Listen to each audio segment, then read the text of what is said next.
Tell me, is it whack up in the air? Rapping scattered off the gear. I can map him, yeah, yeah. It's like a tracker, get distracted, send him back like in the mail. Not a fraction of them real. Catch him lacking, run the drill. Running through the shit like a motherfucking day.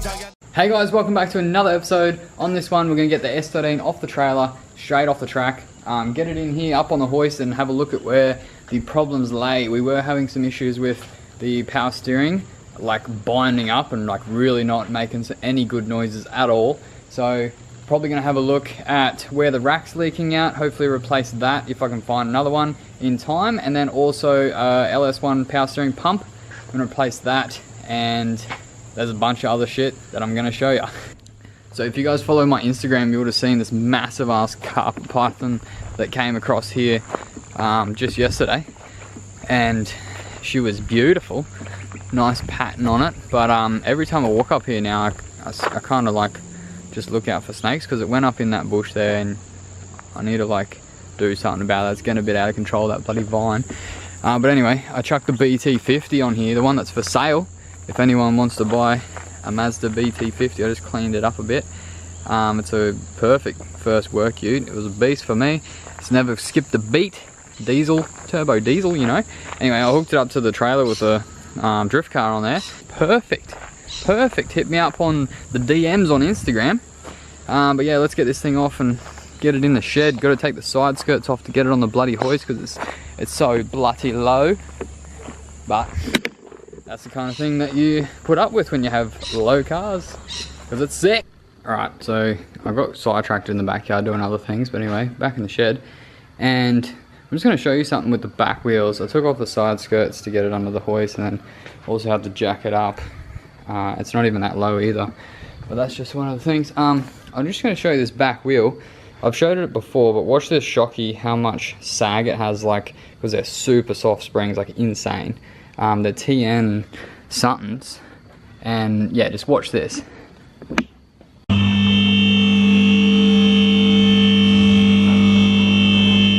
Yeah, so check out that, hey. That's freaking unbelievable. With the side skirts on there, some of the tires that I run actually touch it, and to get another tire on is actually quite difficult. And when I first jacked the car up at Matsuri the first time, I thought something was so broken, eh? I was a bit worried. Yeah, these are the TN coilovers that are in here, and they've got like they're missing like that top piece that you normally see in coilovers, where it's like it holds the tension in there. I'm not an expert, but yeah, I noticed that it's missing. Well, it looks different. It's just a different design. But yeah, the TN something rather. It's probably street.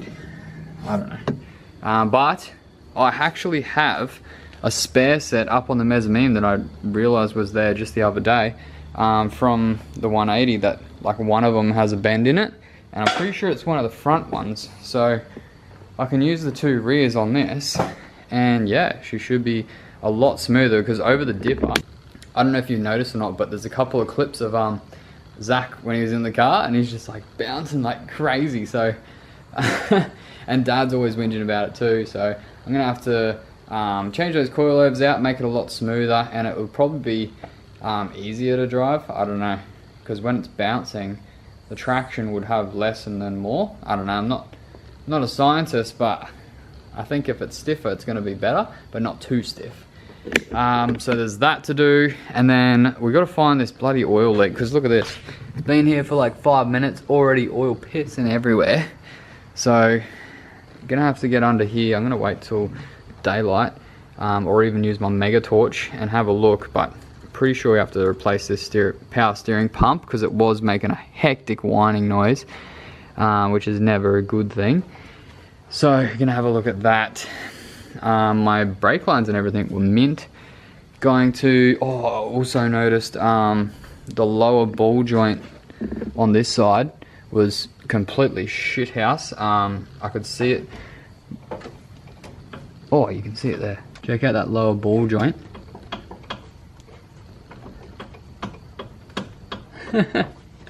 She's cooked. Either it's like loose, either like that nut is loose, or the ball joint is just stuffed. And I'm gonna probably say that it's the ball joint, so I'll take that off and have a look. We got Racing Logic coilovers on the front, which are pretty nice, so they'll stay. And then yeah, I'm just going to go over the whole car and check every little thing that's been like an issue and that's been like causing me, I don't know, that's been on my to-do list. I'm going to get everything sorted, and then I'm going to take it out to Archerfield, hopefully. They've just announced like 3 new events for February, so they're Luke said that he's taking it month by month and he's still waiting to hear back from council, but in the meantime they're going to still hold events. So I'm going to try get this out there, because far out, man, going to those other 2 track events at Archerfield and just passenger runs and spectating was killing me. Like, I want to get out there and drive it because it's the sickest track, so definitely want to go do that. But yeah, let's get into this and start making a list and then fixing everything. Alright, look how much oil has dripped just overnight. Like, she's leaking quite a lot of fluids, so we're going to lift her up and just see what the hell's going on under here. Alrighty, so looks like we've got a mixture of oil and power steering. The power steering definitely coming out of here.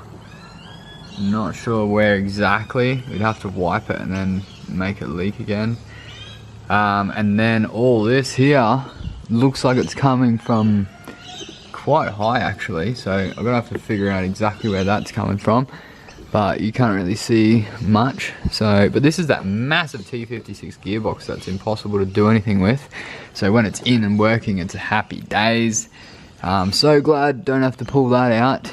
And yeah, also a couple other things I've got to fix up is the LED lights. I've put a cut in there accidentally, snipped that one, got to join that back together.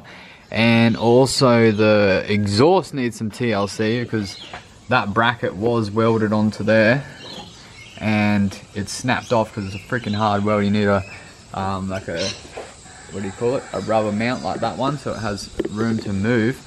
But that's why I'm running the muffler on it at the moment, because that bracket there doesn't hold. The muffler had a bracket on it to hold it there. The whole exhaust is being held up by that at the moment, so I need to suss out fixing that, put the straight pipe tip back on. Just another thing on the list. Alright, so I was just turning the wheels lock to lock just to see where those noises were coming from, and no shit, every nut and bolt on this left side has been loose. Like, that's finger tight.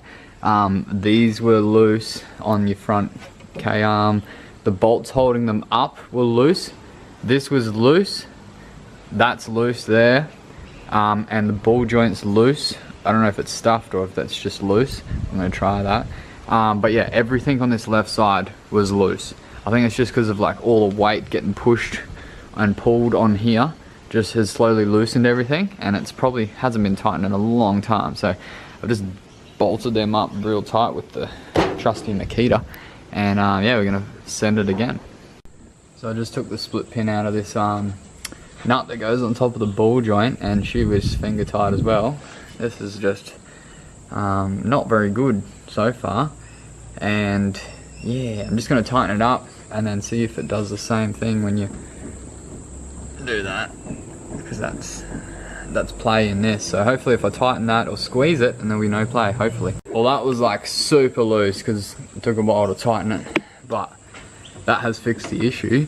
So happy days, don't even have to buy new parts. That is a fix right there.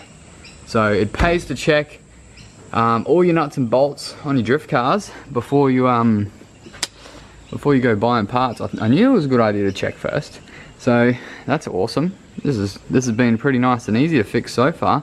But yeah, this is showing that it's probably a good idea that I do like a nut and bolt check before events, because if any of these came off, it's not going to be a good time, especially if it's at the wrong moment. Like say at Archie, like heading towards a wall, and then your freaking tie rod arm comes off, or any of these arms come off. Not a good time. So yeah, I should probably do that from now on. I probably should, especially because I have a hoist and it's like so easy for me to do it. So I've got no real excuses. Moving on. Alright, the next pretty crazy thing, I was like, oh, I might check the gearbox oil, because coming into turn 3 at that last morning session, I was having problems getting into third gear, and then it was stuffing my whole run up. So I was like, oh, maybe I'll just check the gearbox oil and see how much is in there, because it wasn't that long ago since we did the gearbox and, you know, filled up with brand new oil and everything. Just put my finger in the little hole in the side, couldn't find any oil, so I was like, holy shit. No wonder why that's been happening, because there's not enough oil in there to help it go into gear. So yeah, so I just topped up the oil and it took a whole litre. It's not good at all. I don't really check. Just goes to show you how much I look after my shit. Especially this car, because it's like a drift car, and I've been told that you gotta just like not care about it and it will make you drive better. So I've just been not caring, but I think I should care a bit more about the maintenance side of things. Alright, so I just got my Mega Light and shined it up in here, and I degreased all the power steering rack so that I can see where the actual leaks come from, and it is definitely in the top here, right where the steering column joins on that little knuckle thing, and so I can see it just seeping out of there now.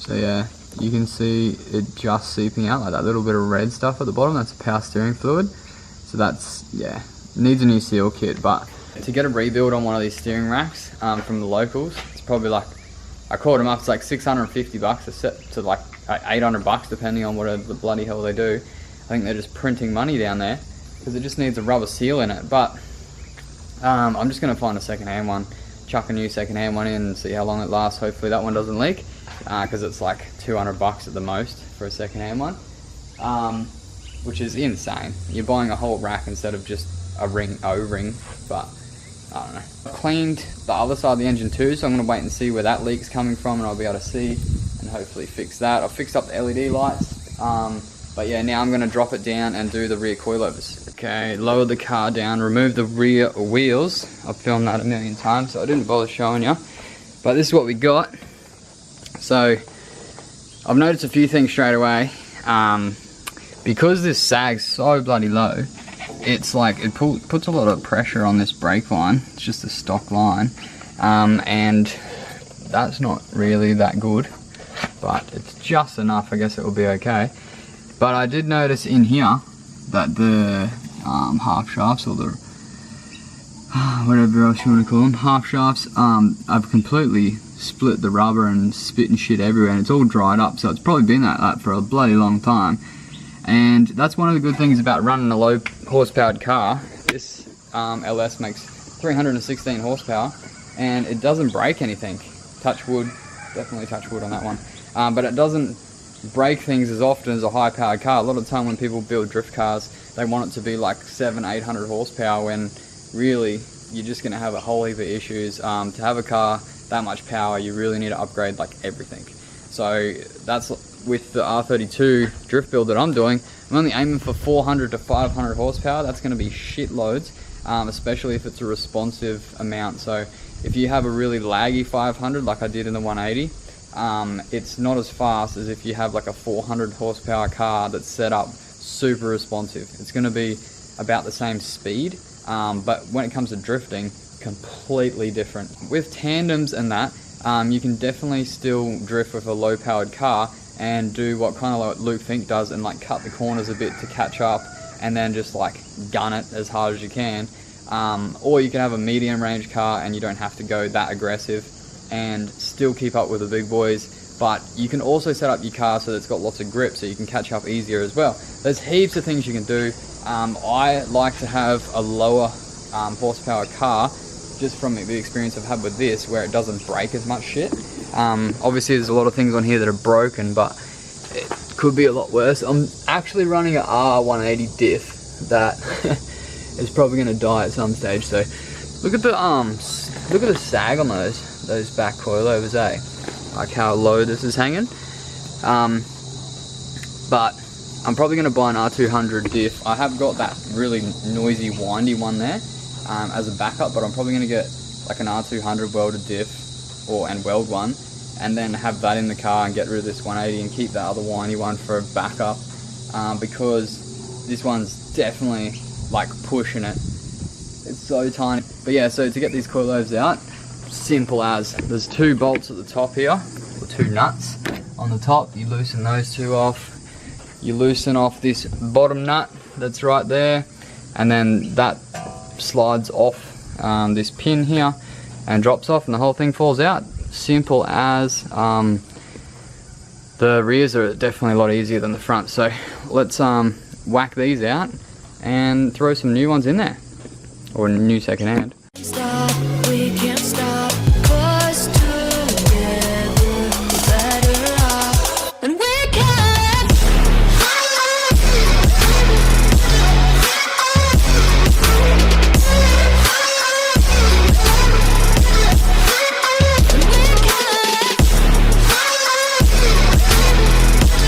Alright, just got these coilovers out, and they're TN brand name coilovers.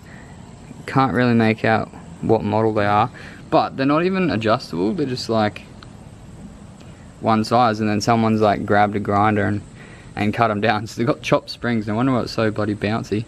But yeah, I'm gonna go up on the mez and find my backup pair that I had on the 180, because one of the front ones was leaking, and so I bought, it was cheaper to buy a whole new set. No one sells like a single coilover, and like for S13s, coilovers are everywhere.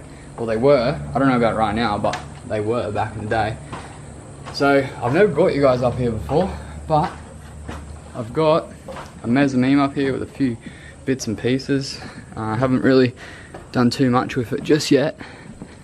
Got a lot of 32 parts up here ready to go, and then some stuff for the new shed, LS1 parts and stuff, and the front bar for the R32 is in like the best condition you could find, so I'm gonna do another fiberglass job on that, fix him up. But my coilovers over in the back corner here, yeah, Racing Logics I think. Yeah, nice. Let's get these out. Alright, these are the Racing Logic Complex, Ultra Complex rear coilovers here. Don't know what spring rating they are because the freaking logo has been like rubbed off, so I've got no idea what spring rates. Hopefully they'll work them in. When they were in the 180 and I drifted, it was pretty sick. So should be a pretty good upgrade. And they got the oh, they had adjustment on the top as well. They got the dampening adjustment. So, holy shit, mate. Look at the travel on that coilover. I'm no expert, but I'm pretty sure it's going to be a bit stiffer now. So, we'll get these in and figure out what height I'm going to have it at. Probably try and match how it was before. And, yeah.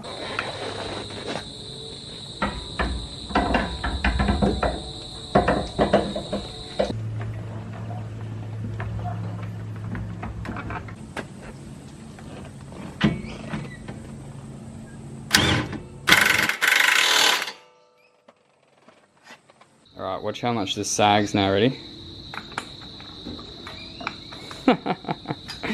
Barely even moves. They're going to be so stiff, which is going to be good. Too stiff is bad, too soft is bad. But yeah, you want that nice, stiff, happy medium, you know? Alright, wheels back on. Let's drop it down and see how it sits.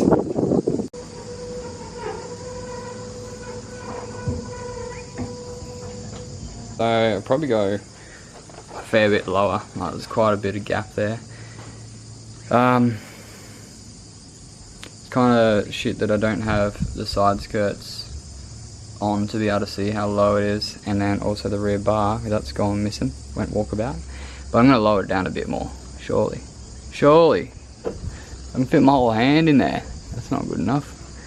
I'm going to have to do something about that. Alright, so I did realise that these aren't my widest tyres. These rims here are quite wide. I'm not sure, I think they might be like 10 inch wide rims. And so I chucked these on just to check the fitment, and it was like massive gap. So I've lowered it, I've raised up the coilovers, and now we've got like pretty good fitment. So there's a little bit of play there, but not much. You could fit, I don't know, you can almost fit a finger in there, but yeah, that's perfect for what I need it for. I'm just gonna chuck on my tallest tire, Ooh. Just gonna chuck on my tallest tyre and see and make sure it's got clearance up in the well there, but it should be fine. And then I'll do the same on the other side, and that's the coilovers done. Then we just need to test it out. Alright, so we got Saxon here. The crazy drifter, yeah. No. The guy. You don't want to be in it? Oh, you can if you want. The guy that was in the crazy 180, doing the crazy drifting right up next to me on this door right here. I don't know if it was this side or the other side, but yeah. He's come over, give me a hand. We're going to suss out where this noise has come from, the power steering. Yep. Yep, let's start it up. So there's that red key. Turn that on. Oh, yeah, and then it's got pink lights, eh? And then the red switch on the far left. Flick that up. Just make sure it's in neutral. Oh, is this that just button? Just go side to side. That yeah, that's neutral. And then push that red button. It works, see? I told you it works. Just go lock to lock on the steering. Of course it's not going to do it right now.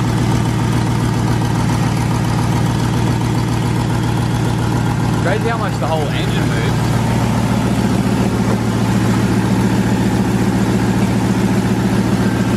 Yeah, no noises. That's great. The whole freaking engine moves, eh? Gotta tighten these engine mounts.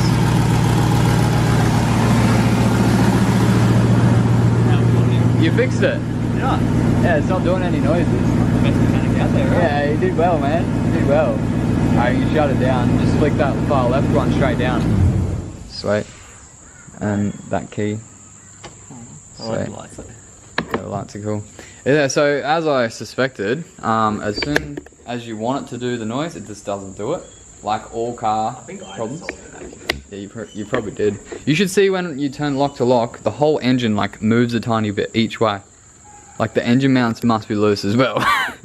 There's a lot of things about this car, it's weird, eh? Yeah, no, it's so drift spec. It's like the grey 180. These things just like play with each other. Yeah. Should become one. Well, wait, I'm going to Archie next. Yeah. And I might this. drop by. Yeah, yeah, that'll be sick. The That'll be, grey 180. yeah, bring it out. Yeah. That'll be crazy. But yeah, so of course it doesn't do it, which is annoying. But I'm gonna change this pump out anyway, just because that's most likely gonna be the problem, and chuck a new second-hand rack in as well. What's that? Do you reckon it's actually getting hot? It probably is. You need do you have a power steering cooler? Nah, but I probably should put one Should on. we get one of those? Have you got one? No. See, it never used to do it. Like old, like replace the pump and get a cooler while you're doing it. Yeah, it makes sense. Do that. Your shout? No. YouTube. Yeah, YouTube shout. Alright, but yeah, I'm gonna get some more parts and then we'll attack this later. But for now, we're gonna go work on the shed. Alright, so basically, haven't done anything on this in the last couple of days. Just been waiting on parts. I only need the power steering pump and the steering rack. S13 rack, LS1 pump, but far out. They're like the hardest parts to find. The rack is like, there's one up in Brisbane. And man, I hate driving to Brisbane, so I may have to just drive up there and bloody get it. And shit's way more expensive than when I did the 180, which was years ago, so I should expect that. But anyway, power steering pump, you think they'll be everywhere, especially the LS1, like bloody Holdens everywhere, but apparently not. So trying to chase one of them, and there's two different types. But once I get those parts, I will whack those in and then get a wheel on it and then take it back out to Archerfield. But yeah, that's a wrap for this one, guys. Make sure you hit the like button, drop a comment below, and subscribe to the channel.